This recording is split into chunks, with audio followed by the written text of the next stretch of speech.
Hey y'all, I'm Chastity Rosales with the Preferred Closing Specialist team with Keller Williams here in El Paso, Texas. I am with my favorite VA loan officer, Jason Steyer. We're going to do a quick video to talk about the importance of asking questions around the 100% disability for our veterans. Some lenders will, and we're speaking of Texas, just to make that disclaimer, because that's where we're licensed. Yep. He's licensed in many other states and could answer those questions, but for today's purposes, we're talking about Texas.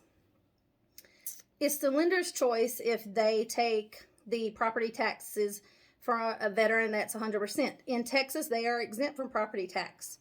We like lenders that does not take that because, one, it improves affordability so they can buy more house. And two, they don't have to worry about collecting that from the city because in El Paso, I mean, they hold on. Yeah. With dear life with that money. So I wanted to have Jason jump on here and just give y'all some tips. If you're not using somebody like him, you should be for that allows you to waive that. And then I wanted him to just talk to you and give you some tips about what to look for because there's different things with collecting that and paying that. Yeah. So it's all lender dependent. So it's important to ask questions. And if I'm a consumer doing business with a loan officer or a mortgage company of any kind, I'm going to ask the right questions. So I'm going to give you some questions to ask that I would make that part of that dialogue. Is number one, do you collect for taxes like Chassie alluded to? Not all lenders will exempt you from the day of closing. Okay, that's extremely important. And if you're going to exempt from the day of closing, it's important to know that the seller is going to give you a tax proration credit, okay? That tax proration credit, when you're 100% and you exempt from the day of closing, is given to the buyer in the form of basically like a closing cost credit, okay? That taxes that they owe from January 1 to that closing date is given to the buyer in the form of a credit, which is a good thing. Lowers the closing costs, great. But here's where this process goes off the rails, is that you don't know to ask the loan officer doesn't tell you that portion that they give you, let's say that total is $6,000. And it's especially the end of the year when you're collecting 11 months. Right. This is going to come due in November in the state of Texas when those taxes come due after properties are assessed.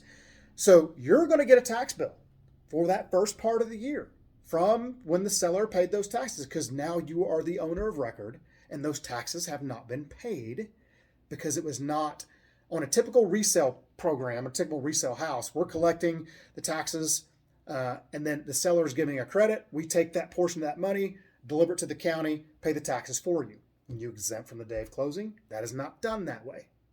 So it is very important that you understand that if you're going to exempt from the day of closing, that you're going to have a tax bill due come November, December timeframe when taxes come out.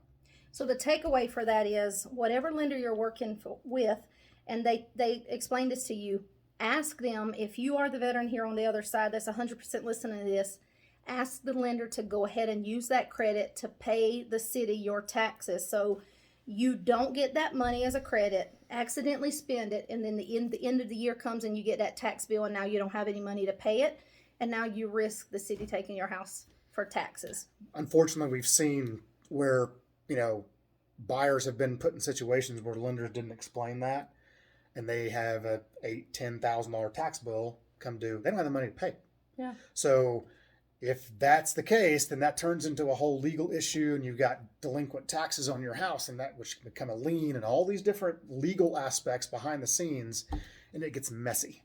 So make sure you ask the right questions and prepare yourself for that because it can get quite uncomfortable. Yeah, I appreciate Jason. I always something comes up and I'm like, you know what, this needs to be a training. Everybody doesn't know this. So 2 takeaways. If you're an agent, you need to be asking the lender these questions. One, you want to ask them, hey, my buyer is 100% disability veteran.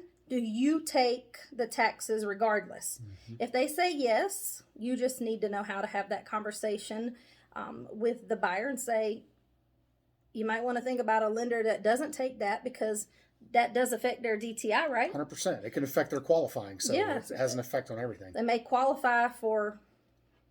qualify at all if you use that as part of their DTI. Correct. And then they can afford more house. Yep. So that's important for you for the agent.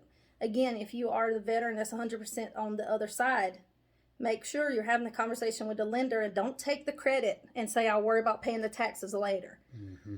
Have the lender pay that. We're always looking for ways to take care of our veterans and our military families with the VA loan and the different conversations we have. So watch all our other YouTube channels so you're educated on this process on the buying and the agent side. And if you're a lender coming into the business, these are great videos for you as well. Anything else they should know about this topic? No, I think that pretty much covers it. How can they reach you if they want to ask questions? So you can text me. The easiest way to get a hold of me is at 469-340-6451. You can check me out on my YouTube channel. You can go to VA Loan Boss and check out all the video library that we have there. And you can find us at www.pcselpaso.com, Chastity at pcselpaso.com. And we look forward to answering any questions you have or helping you in the future. Have an amazing afternoon, and thank you for serving our veterans and military families.